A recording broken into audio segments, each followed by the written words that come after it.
lucky are we to have Kathleen Wynne, the Premier of Ontario.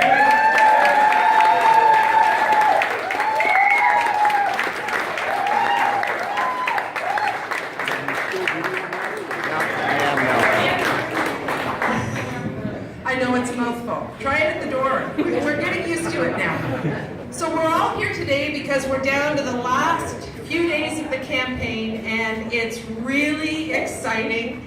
As my son keeps saying to me, though, keep your head in the boat. So if you've ever rowed in a race or if you've dragon boated, you know that you've got to keep your head in the boat. You can't be looking at what the other team's doing, and this is the sprint right now. So we've got to keep paddling, we've got to keep our head in the boat, and just keep doing what we've been doing here in the riding, which is running a positive campaign. Everything that Justin has talked about has been hope and hard work, and I can tell you that in this room, that's all we've had the whole time has been hope and hard work. So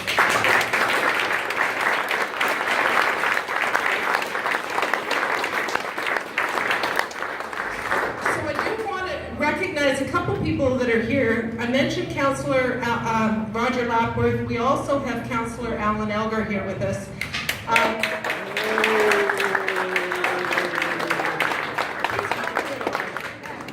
Roger are on town council with me, and you know, as we've been going out to the doors, one of the things that we keep talking about is partnerships and how we need to have a federal partner to get the things done that we need to do.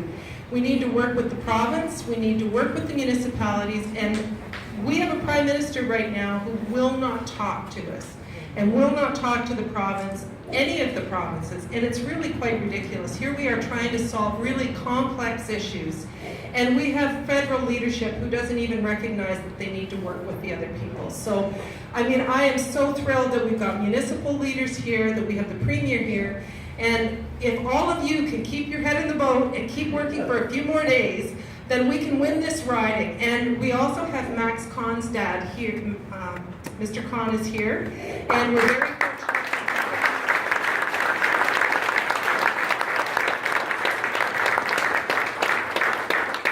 I'm very blessed to have him supporting me and being out at all of the events and all of the meetings and rallying support. So, thank you.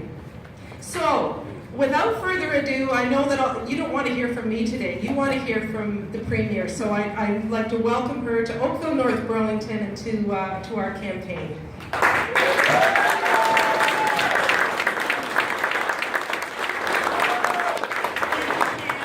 you so much. It is wonderful to be here. It is wonderful to be here with Eleanor, my member. She's my responsibility. I am responsible for Eleanor, and we are so glad we have her. And I am thrilled to be here with Pam. I want to thank all of you for supporting Pam. I know you know her well. You know what a fine person she is. I want to thank you for giving your time and your energy. This is a big commitment. I know it is. And this has been an especially big commitment because it's such a long campaign. So thank you all so very much. I think it's a really good thing that it's been a long campaign. Mr. Harper made a big, big mistake. Made a big mistake.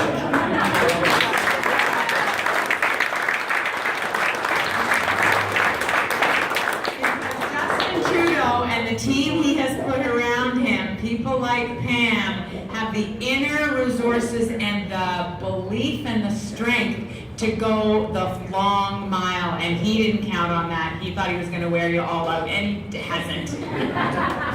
Firefighters, thank you so much for being here. Love to see your yellow tree.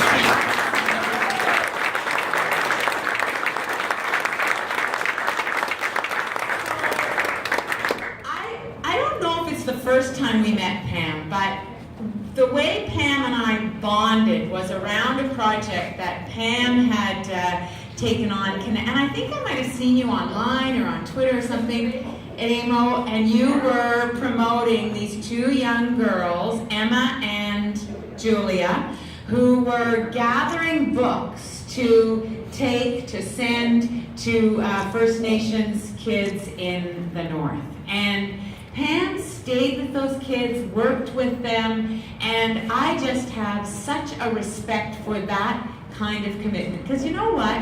That wasn't about fame or fortune or making a big name. That was about helping 2 kids to know that they could make a difference. And that's the kind of person I want to support. That's the kind of person I want to support.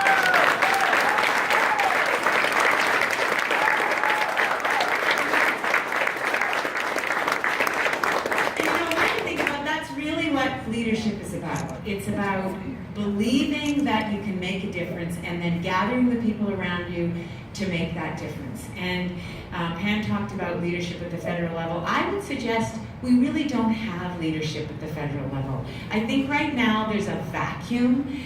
There's obviously somebody who's got power, but power is different from leadership. And so the way Stephen Harper has been wielding power has meant that more people are divided from each other. More people are asking questions about who's really a Canadian, who's really not a Canadian. What does old stock mean anyway? What is that? And that's not the Canada that we've all built. You know, apart from our Aboriginal people, every single one of us came from somewhere else. Every single one of us. Some of us came 6 generations ago, some of us came 6 days ago, some of us came 6 weeks ago. But it doesn't matter. We all came here to work in the diversity of this place that started with our Aboriginal people to make it a model for the world. That's what Canada is. And Stephen Harper has tried to change that. He has tried to change our understanding of what it means to be Canadian, and we need to take that back.